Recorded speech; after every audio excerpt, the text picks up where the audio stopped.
The First Men in the Moon by H.G. Wells. Chapter 20. Mr. Bedford in Infinite Space. It was almost as though I had been killed. Indeed, I could imagine a man suddenly and violently killed would feel very much as I did. One moment, a passion of agonizing existence and fear. The next, darkness and stillness. Neither light nor life nor sun, moon nor stars, the blank infinite. Although the thing was done by my own act, although I had already tasted this very effect in Cavor's company, I felt astonished, dumbfounded, and overwhelmed. I seemed to be borne upward into an enormous darkness. My fingers floated off the studs, I hung as if I were annihilated, and at last very softly and gently I came against the bale and the golden chain and the crowbars that had drifted to the middle of the sphere. I do not know how long that drifting took. In the sphere, of course, even more than on the moon, one's earthly time sense was ineffectual. At the touch of the bale it was as if I had awakened from a dreamless sleep. I immediately perceived that if I wanted to keep awake and alive I must get a light or open a window, so as to get a grip of something with my eyes. And besides, I was cold. I kicked off from the bale, therefore, clawed on to the thin cords within the glass, crawled along until I got to the manhole rim, and so got my bearings for the light and blind studs, took a shove off, and flying once round the bale, and getting a scare from something big and flimsy that was drifting loose, I got my hand on the cord quite close to the studs, and reached them. I lit the little lamp first of all to see what it was I had collided with, and discovered that old copy of Lloyd's News had slipped its moorings and was adrift in the void. That brought me out of the infinite to my own proper dimensions again. It made me laugh and pant for a time, and suggested the idea of a little oxygen from one of the cylinders. After that I lit the heater until I felt warm, and then I took food. Then I set to work in a very gingerly fashion on the Cavorite blinds, to see if I could guess by any means how the sphere was travelling. The first blind I opened I shut at once, and hung for a time flattened and blinded by the sunlight that had hit me. After thinking a little, I started upon the windows at right angles to this one, and got the huge crescent moon and the little crescent earth behind it the second time. I was amazed to find how far I was from the moon.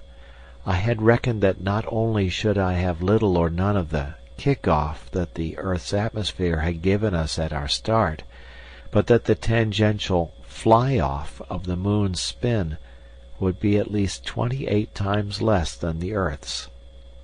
I had expected to discover myself hanging over our crater, and on the edge of the night, but all that was now only a part of the outline of the white crescent that filled the sky. And Cavor? He was already infinitesimal. I tried to imagine what could have happened to him, but at that time I could think of nothing but death. I seemed to see him bent and smashed at the foot of some interminably high cascade of blue, and all about him the stupid insects stared.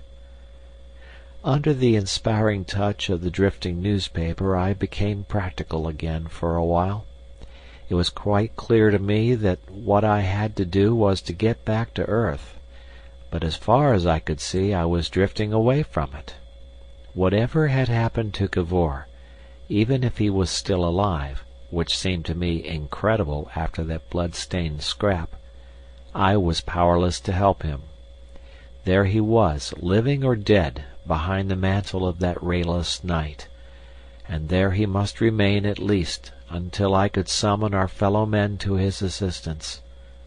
Should I do that? Something of the sort I had in my mind, to come back to earth if it were possible, and then as mature consideration might determine, either to show and explain the sphere to a few discreet persons, and act with them, or else to keep my secret, sell my gold, obtain weapons, provisions, and an assistant, and return with these advantages to deal on equal terms with the flimsy people of the moon, to rescue Cavor, if that were still possible, and at any rate to procure a sufficient supply of gold to place my subsequent proceedings on a firmer basis. But that was hoping far. I had first to get back. I set myself to decide just exactly how the return to earth could be contrived. As I struggled with that problem, I ceased to worry about what I should do when I got there. At last my only care was to get back. I puzzled out at last that my best chance would be to drop back towards the moon as near as I dared, in order to gather velocity, then to shut my windows and fly behind it, and when I was past, to open my earthward windows and so get off at a good pace homeward. But whether I should ever reach the earth by that device, or whether I might not simply find myself spinning about it in some hyperbolic or parabolic curve or other, I could not tell. Later I had a happy inspiration, and by opening certain windows to the moon, which had appeared in the sky in front of the earth, I turned my course aside so as to head off the earth, which it had become evident to me I must pass behind without some such expedient. I did a very great deal of complicated thinking over these problems, for I am no mathematician, and in the end I am certain it was much more my good luck than my reasoning that enabled me to hit the earth. Had I known then, as I know now, the mathematical chances there were against me, I doubt if I should have troubled even to touch the studs to make any attempt. And having puzzled out what I considered to be the thing to do, I opened all my moonward windows and squatted down. The effort lifted me for a time some feet or so into the air, and I hung there in the oddest way, and waited for the crescent to get bigger and bigger until I felt I was near enough for safety.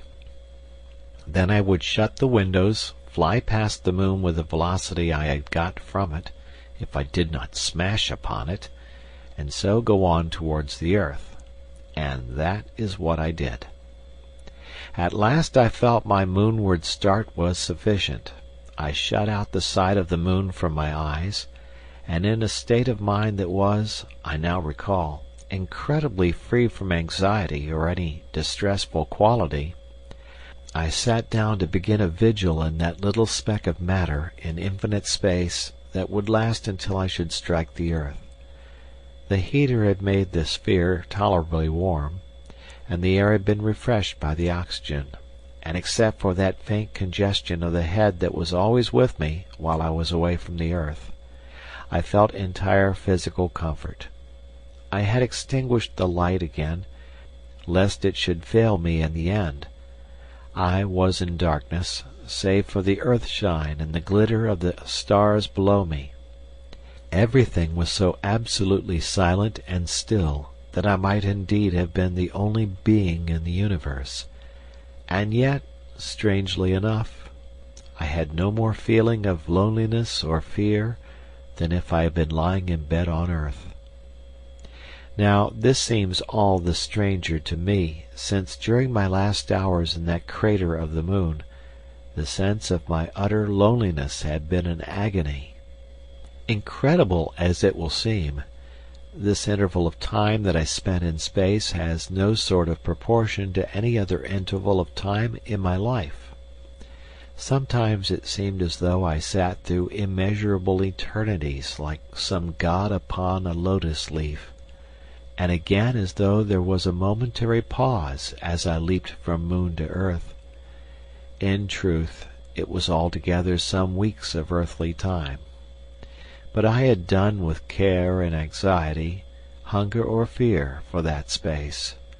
I floated, thinking with a strange breadth and freedom of all that we had undergone, and of all my life and motives, and the secret issues of my being. I seemed to myself to have grown greater and greater, to have lost all sense of movement, to be floating amidst the stars, and always the sense of earth's littleness and the infinite littleness of my life upon it was implicit in my thoughts. I can't profess to explain the things that happened in my mind. No doubt they could all be traced directly or indirectly to the curious physical conditions under which I was living. I set them down here just for what they are worth, and without any comment. The most prominent quality of it was a pervading doubt of my own identity. I became, if I may so express it, dissociate from Bedford. I looked down on Bedford as a trivial, incidental thing with which I chanced to be connected. I saw Bedford in many relations, as an ass or as a poor beast, where I had hitherto been inclined to regard him with a quiet pride as a very spirited or rather forcible person. I saw him not only as an ass, but as the son of many generations of asses. I reviewed his school days, and his early manhood, and his first encounter with love, very much as one might review the proceedings of an ant in the sand. Something of that period of lucidity, I regret, still hangs about me, and I doubt if I shall ever recover the full-bodied self-satisfaction of my early days. But at the time, the thing was not in the least painful, because I had that extraordinary persuasion that, as a matter of fact, I was no more Bedford than I was anyone else, but only a mind floating in the still serenity of space. Why should I be disturbed about this Bedford's shortcomings? I was not responsible for him or them. For a time I struggled against this really very grotesque delusion. I tried to summon the memory of vivid moments, of tender or intense emotions to my assistance. I felt that if I could recall one genuine twinge of feeling, the growing severance would be stopped. But I could not do it. I saw Bedford rushing down Chancery Lane, hat on the back of his head, coat-tails flying out, en route for his public examination. I saw him dodging and bumping against, and even saluting, other similar little creatures in that swarming gutter of people. Me?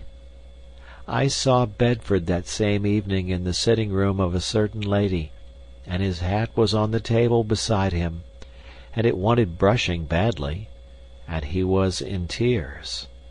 Me? I saw him with that lady in various attitudes and emotions. I never felt so detached before. I saw him hurrying off to Lympne to write a play, and accosting Cavour, and in his shirt-sleeves working at the Sphere, and walking out to Canterbury because he was afraid to come. Me? I did not believe it. I still reasoned that all this was hallucination due to my solitude, and the fact that I had lost all weight and sense of resistance. I endeavoured to recover that sense by banging myself about the Sphere, by pinching my hands and clasping them together. Among other things, I lit the light, captured that torn copy of Lloyd's, and read those convincingly realistic advertisements about the cutaway bicycle, and the gentleman of private means, and the lady in distress who was selling those forks and spoons. There was no doubt they existed surely enough, and, said I, this is your world, and you are Bedford, and you are going back to live among things like that for all the rest of your life.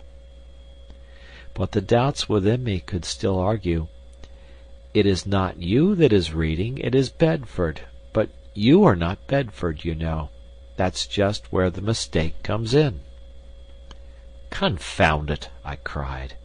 "And if I am not Bedford, what am I?" But in that direction no light was forthcoming, though the strangest fancies came drifting into my brain, queer remote suspicions, like shadows seen from far away. Do you know, I had a sort of idea that really I was something quite outside not only the world, but all worlds, and out of space and time, and that this poor Bedford was just a peephole through which I looked at life. Bedford! However I disavowed him, there I was most certainly bound up with him, and I knew that wherever or whatever I might be, I must needs feel the stress of his desires, and sympathize with all his joys and sorrows until his life should end. And with the dying of Bedford, what then? Enough of this remarkable phase of my experiences. I tell it here simply to show how one's isolation and departure from this planet touched not only the functions and feeling of every organ of the body, but indeed also the very fabric of the mind, with strange and unanticipated disturbances. All through the major portion of that vast space journey I hung thinking of such immaterial things as these, hung dissociated and apathetic, a cloudy megalomaniac, as it were, amidst the stars and planets in the void of space, and not only the world to which I was returning, but the blue-lit caverns of the Selenites, their helmet faces, their gigantic and wonderful machines, and the fate of Cavor, dragged helpless into that world, seemed infinitely minute and altogether trivial things to me. Until at last I began to feel the pull of the earth upon my being, drawing me back again to the life that is real for men. And then, indeed, it grew clearer and clearer to me that I was quite certainly Bedford after all, and returning after amazing adventures to this world of ours, and with a life that I was very likely to lose in this return. I set myself to puzzle out the conditions under which I must fall to earth. End of chapter.